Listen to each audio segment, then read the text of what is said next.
Muito bem. O exercício 1 do simulado, ele fala que tem 2 tabletes de carbonato de cálcio puro e que a recomendação diária de cálcio é 800 miligramas. 800 miligramas. Aí o cara tomou 2 tabletes de carbonato de cálcio e ele quer saber que porcentagem dessa quantidade diária de 800 miligramas foi absorvida tomando 2 tabletes de 500 miligramas. Muito bem. Em primeiro lugar, a gente vai ver a porcentagem de cálcio no carbonato de cálcio. Um carbonato de cálcio tem 100 U, porque tem um cálcio, um carbono, 3 oxigênios, tem 100 U. Em um CaCO3 tem um cálcio. Então, em 100 unidades, 40 unidades são de cálcio. Isso representa que porcentagem? Ora, quando 100 U é 100%, 40 U é a porcentagem de cálcio, é 40%. Então, nos 2 tabletes que o cara vai tomar, 40% ele vai tomar de cálcio. Ah, tá. 2 tabletes tem 1000 gramas. 1000 gramas é 100% da massa dos 2 tabletes. 40% dessa massa total é de cálcio. Então, a massa de cálcio nos 2 tabletes é 400 miligramas, que corresponde a metade da dose diária de 800 miligramas. É isso. No exercício 2, ele me dá uma equação química, fala que o ácido sulfúrico está em excesso e pergunta a massa de sulfato de ferro 2 produzida e o volume de hidrogênio produzido quando 11,2 gramas de ferro reagem. O ferro é limitante. Sempre que a gente for calcular quantidade de produto, na regra de 3 a gente costuma usar a quantidade de limitante, porque esse reage até o fim, a gente não confunde e usa toda a massa para produzir.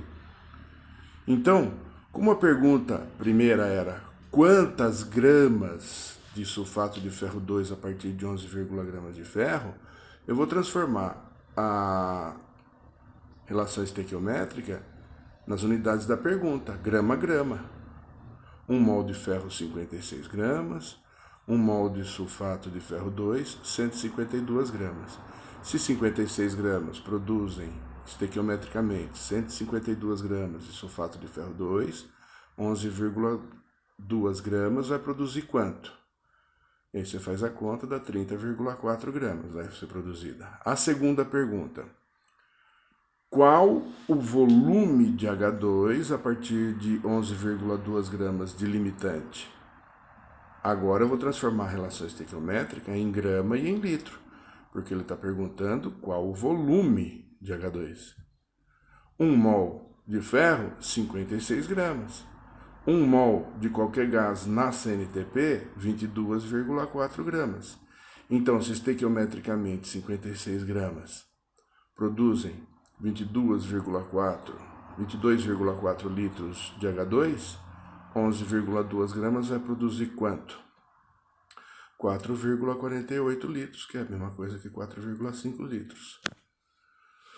No exercício 3, eu tenho reações consecutivas. E a pergunta dele é: quantas gramas de sulfato de cálcio serão produzidas a partir de 44,8 litros de SO2? SO2 é gasoso, posso falar em termos de litros. Bom, em primeiro lugar, eu tenho que cortar os intermediários se eu não quiser fazer as 3 etapas. E aí eu vou cortar o SO3 e vou cortar o H2SO4, porque eles são produzidos antes e consumidos depois. Beleza. Mas para cortar o SO3, eu tenho que multiplicar a segunda etapa por 2. E quando eu multiplicar a segunda etapa por 2, eu tenho que multiplicar todo mundo. E aí o H2SO4 ficou multiplicado por 2. Ele também tem que ser excluído, ele também é intermediário. Então, na terceira etapa, eu multiplico todo mundo por 2 para cortar o H2SO4. Depois que eu faço isso, na hora de somar, eu vou ver que também a água vai acabar sendo cortada junto. Tudo bem.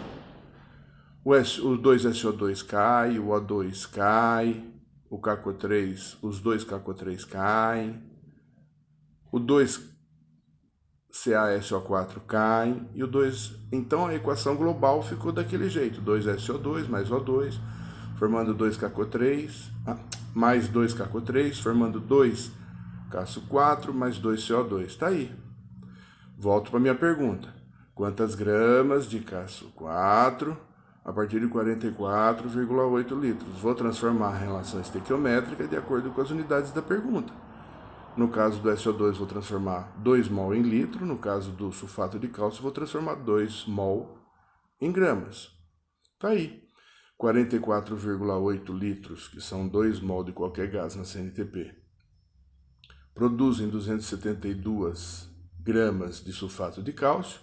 Então, 44,8 vai produzir quanto? 272 gramas. Maravilha. Aí vem o exercício 4. No exercício 4, ele fala que alumínio metálico reage com cloro gasoso, formando cloreto de alumínio.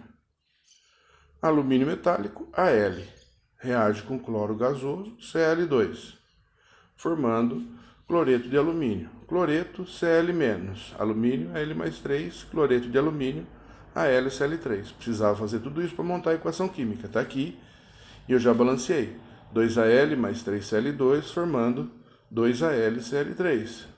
Em preto lá em cima estão as quantidades reais que ele colocou para reagir. Ele colocou para reagir 2,7 gramas com 4 gramas de Cl2. Bom, eu vou fazer uma regra de 3, comparando com as quantidades estequiométricas, para ver quem está em excesso e quem é limitante. 2 mol, eu vou transformar então a relação estequiométrica dos dois em gramas, para comparar com a quantidade real que está em gramas. Ok. 2 mol de Al, 54 gramas. 3 mol de Cl2, 203 gramas. Por que eu escolhi o 2,7? Porque o 2,7 parece com 5,4. E aí eu posso fazer de cabeça. Olha, se 54 virou 2,7, o que aconteceu? Dividiu por 2, dividiu por 10. Quando eu divido 213 por 2 e divido por 10, eu chego em 10,65. Ou seja, estequiometricamente, 54 gramas reage com 213. Então, 2,7 gramas vai reagir com 10,65 gramas. Ora, eu não tenho 10,65 gramas. Na realidade, eu só tenho 4. Então, eu descobri o limitante. A partir da quantidade de limitante, eu vou fazer a regra de 3 para descobrir a quantidade de produto. Então, eu vou apagar esse 2,7, 106,5. Eu já sei que o 2,7... Eu já sei, aliás, que o 4, que o Cl2 é limitante. E aí agora eu vou botar a pergunta do exercício. Pronto. A partir do momento que eu descobri que o Cl2 é limitante, então a pergunta agora ficou completa. Quantas gramas de cloreto de alumínio a partir de 4 gramas de limitante? Transformo 3 mol de limitante em gramas, para ficar igual a pergunta. Transformo 2 mol de produto, que eu quero saber, em gramas, para ficar igual a pergunta. 213 gramas produzem 267 gramas estequiometricamente. Então, 4 gramas vai produzir quanto? Vai produzir 5 gramas. No exercício 5, é de lei de Hess, ele me mostra a formação do CO2 a partir de carbono grafite, a formação do CO2 a partir de carbono diamante, bota os calores, são equações termoquímicas. E aí ele faz 4 afirmações. Como em uma das afirmações, eu não lembro qual, ele pergunta se haverá liberação de energia na formação de carbono grafite a partir de carbono diamante, eu vou usar as duas etapas para ver o ΔH da transformação de diamante em carbono grafite. Beleza. Então eu preciso inverter a equação de baixo. Inverter a equação de baixo é multiplicar a equação de baixo por menos 1. Aliás, inverter a de cima, porque ele aqui é a transformação de carbono diamante em carbono grafite. Então eu vou multiplicar a de cima por menos 1. Aí multiplicando a de cima por menos 1, vira o quê? CO2 virando carbono grafite mais O2, e o ΔH agora virou mais 94. Debaixo deixa igual. Corta, corta, sobra o que eu quero, carbono diamante virando carbono grafite, libera meio quilocal. Ok, libera mesmo. Agora eu vou para as afirmações. A afirmação 1, a afirmação 1 está correta. Eu não lembro mais das afirmações, eu não posso olhar agora, mas é simples, a afirmação 1 é correta. Na 2 ele fala que as duas são endotérmicas, não, as duas são exotérmicas. Na afirmação 3 ele fala que libera energia quando transforma carbono diamante em carbono grafite, nós vimos aí, é verdade. E a afirmação 4 é falsa. Se tiver alguma dúvida, porque eu não estou podendo olhar agora as alternativas, aí vocês me ligam se tiver alguma dúvida nesse exercício. No exercício 6, ele quer que calcule o ΔH.